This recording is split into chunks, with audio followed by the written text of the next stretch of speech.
Chapter 5. Dark corridors, lit weakly by nearly drained flashlights and lanterns, echoed with the sound of boots. The sparse light revealed only a few yards ahead. One set of boots stood out against the faded linoleum, crimson boots. The clicking and scuffling abruptly stopped at the corridor's end, where a large gray door bore a sign. Basement. "Open it, comrade." Her voice was as soft as velvet.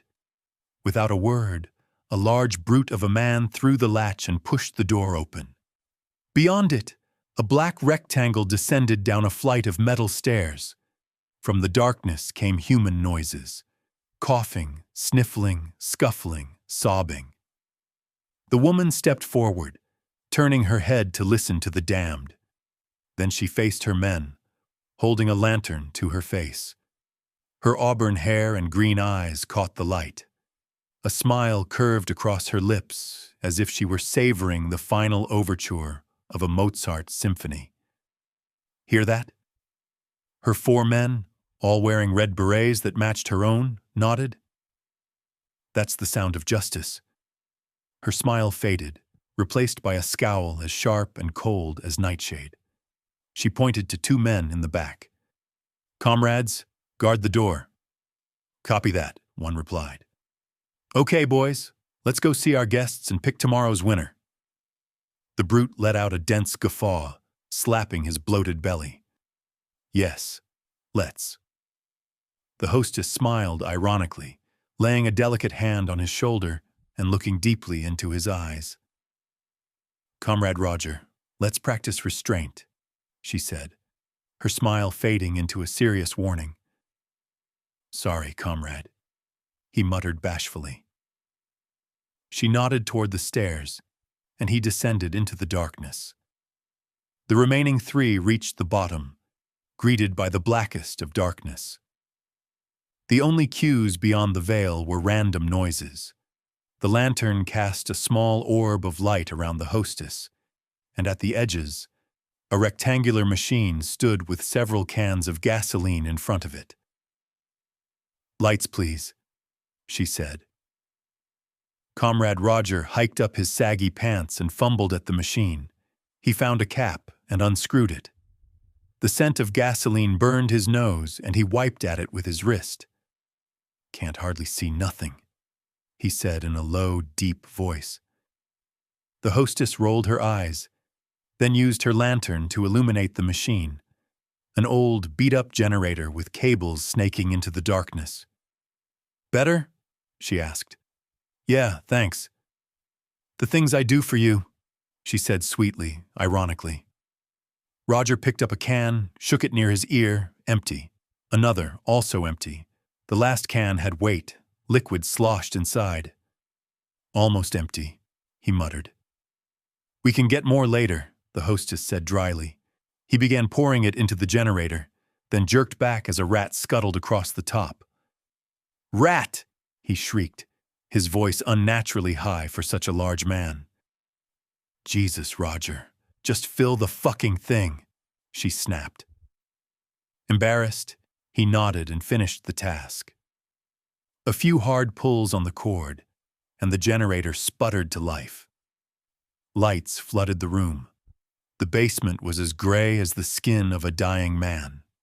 Undecorated concrete walls, exposed pipes, and hulking machinery, large enough to power a building, filled the space. The only thing out of place was a barricade of bars and razor wire, bisecting the room, with a rusty gate at one end that had clearly been added as a prison. The other anomaly was the huddled, starving captives, scattered across the cold, dusty floor. "There they are," she called in her charismatic stage voice. "How are you liking the accommodations, beautiful people?" Most of the captives looked away, silent or wary. But a child, no older than 9, huddled against the barricade, turned to her. Pain had reduced him to a frail caricature, but awe held him upright, captivated by her beauty and grace. He shuffled to his feet and extended a tiny dirt-streaked hand. "Please," I'm hungry, he said meekly, yet his brown eyes burned with defiance. A smile curved her lips as she gently brushed his palm. We have good news, she said. Among you, hiding like a coward, is someone we seek. Give him to us, and we can discuss your situation here. A weak voice called from the corner. Where is Dr. Fermi? Where is Dr. Fermi? She repeated slowly, spacing each word as if speaking to children. Dr. Fermi has been set free. He was given the opportunity to confess his crimes, and we sent him on his way. More like you killed him, the voice shot back, stronger this time. Her smile vanished. Stone-cold seriousness replaced it. Her hand, once tender, seized the boy's wrist in a sudden intense grip. Her jaw bulged with restrained annoyance. The boy squirmed. She squeezed harder until he whimpered. We want Herschel Cohen, she said through gritted teeth. A tense silence followed. We know he was with you. We took you from his home. You are his companions. I have no desire to see you harmed, but we must have him. He will answer for his crimes. Make it easy on yourselves. Give him up. Another moment of silence.